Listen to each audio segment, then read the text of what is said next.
Hello, I'm wbz-tv meteorologist Barry Burbank, and I have your forecast for the rest of this Wednesday and for the next several days. Well, it's in the books. It's a done deal. The heat wave, the second one this season so far, and we've never had two before June 14th before, so we're sort of in historical territory right here in terms of weather records here in Boston.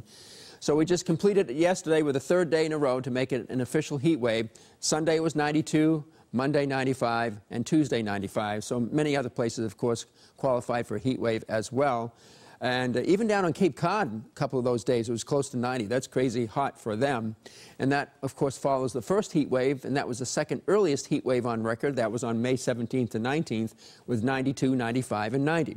Well, it's all a done deal. It's over with now. These were your highs yesterday. Quite impressive indeed. Even on Cape Cod, it's more impressive down there to see temperature. Chatham is 87 degrees, but the wind was more westerly coming right across the Cape, so it was more of a land component and not being cooled by any ocean component. Well, anyway, because there was a front approaching from the northwest, it triggered a few isolated stronger storms as we suspected it could, and it started doing so up in Essex County. A couple of cells formed there. One went down through Hamilton and Wenham and offshore, another one northwest of Boston. That came right in over the city.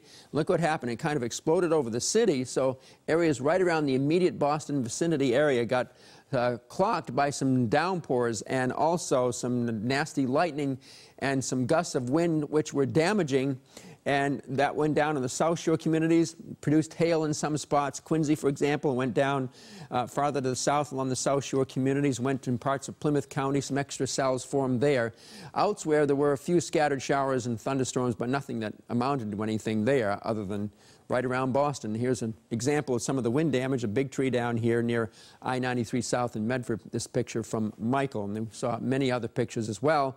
And then the front came through with a few more showers last evening and overnight, and then we were left with some clouds this morning, creating this beautiful sunrise. Quite a beautiful sunrise everywhere, but this one captured by Megan O'Leary at Meadow Beach down in Truro. So it was kind of a nice morning, a rather picturesque, stunning shot there, as the dryer is taking over for the day and giving us lovely conditions as the temperature goes up to about 82, as high as 82, farther inland away from the ocean breeze. It's not going to be penetrating that far inland because the breeze won't be that strong, but maybe 10 to 15 miles an hour. The point is, along the coast, the temperature isn't going to rise much at all for today and stall there or drop back a little bit during the afternoon hours as the sea breeze freshens just a tad. Well, where's the Triple H weather? It's been shoved all the way to the southwest, not too far away from us, actually.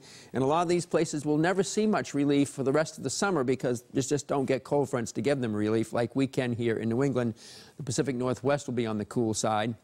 But the Triple H weather was going to try to come back at us over this upcoming Father's Day weekend, but initially the cool, dry air is making a push and is strongest right now thanks to the jet stream allowing it to settle in here for today, tonight, and tomorrow. Speaking of tomorrow, we'll start off with sunshine, and we will have some cloudiness starting to show up, probably some puffy clouds popping up during the day.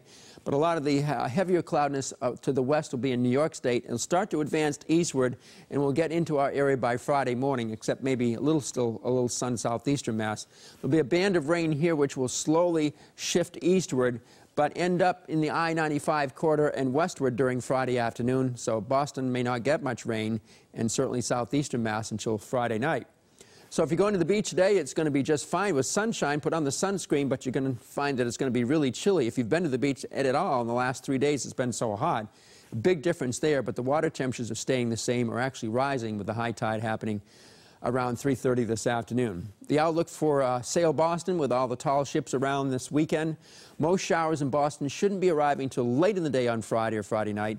There will be a threat of showers or storms at any time during Saturday, but not raining all the time, around 75 and muggy. And there's not going to be much in the way of shower thunderstorm action at all on Father's Day, with just a slight chance in the afternoon, but mainly farther west of Boston. So it's just going to be breezy and muggy as it goes up to about 85 degrees. So looking ahead, we're going to see these fronts approaching, which will give us a threat of more and more showers here for a while Friday night and Saturday, and there won't be nearly as many around on Father's Day. So it turns warm and muggy on Father's Day and lasts into the first part of next week. You can watch WBZ News today at noon, 5, 6, and 11 o'clock. Also, you can see it on My TV 38 at 8 o'clock for all the latest news and weather updates. Have a nice rest of the day.